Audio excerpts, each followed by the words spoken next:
Hi అండి, అందరూ బాగున్నారా? Welcome to our channel. నేను అమ్మ, నా పేరు దివ్య. ఈరోజు మన రెసిపీ పులస చేపతో పులుసు. ఫిష్ పులుసు అంటేనే మనందరికీ చాలా స్పెషల్ డిష్. అలాంటిది పులస చేపతో పులుసు అంటే నెక్స్ట్ లెవెల్ కదా. అండ్ చాలామందికి పులస చేప ఈజ్ ఎమోషన్ కదండి.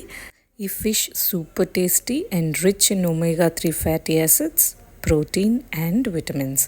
అందుకే దీనికి స్పెషల్ ప్లేస్ ఏమో. ఇక్కడ నేను ధనియాలు, జీలకర్ర, మెంతులు, ఎండుమిర్చి, వెల్లుల్లి ఇవన్నీ డ్రై రోస్ట్ చేసుకొని పౌడర్ చేసుకోవడం కోసం పెట్టుకున్నాను. అండ్ ఒక పెద్ద లెమన్ సైజ్ చింతపండు తీసుకున్నాను. అది వాటర్లో వేసుకొని నానబెట్టుకుంటున్నాను చింతపండు పులుసు కోసం. జనరల్గా మా హస్బెండ్ నాన్ వెజ్ తినే డేస్లో అడుగుతారండి, ఈరోజు ఏం తిందాం, chicken, fish or mutton are prawns అని. నేను ఈరోజు మార్నింగ్ చికెన్ అని చెప్పాను. తను బయటకు వెళ్ళి పులుసు ఉంది ఇక్కడ తీసుకోనా అని కాల్ చేశారు. నేను తనకి ఓకే చెప్పేసి కుకింగ్ ప్రాసెస్ స్టార్ట్ చేసేసాను. ఇక్కడ నేను డ్రై రోస్ట్ చేసి పౌడర్ చేసి పెట్టుకున్న తర్వాత అదే జార్లో ఒక టొమాటో, ఆనియన్, మిర్చి అండ్ అల్లం వేసి పేస్ట్ చేసి పెట్టుకున్నాను.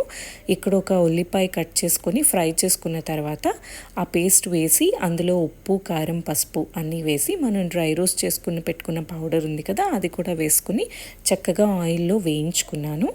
ఇదంతా ఆయిల్లో వేగిపోయిన తర్వాత చింతపండు పులుసు వేసుకున్నాను. మన పెద్దవాళ్ళు చెప్తారు కదా, చింతపండు పులుసు వేయగానే ఫిష్ వేయాలి, పులుసుతో పాటు ఫిష్ కూడా ఉడకాలి, అప్పుడే ఫిష్ వాసన రాదు అని.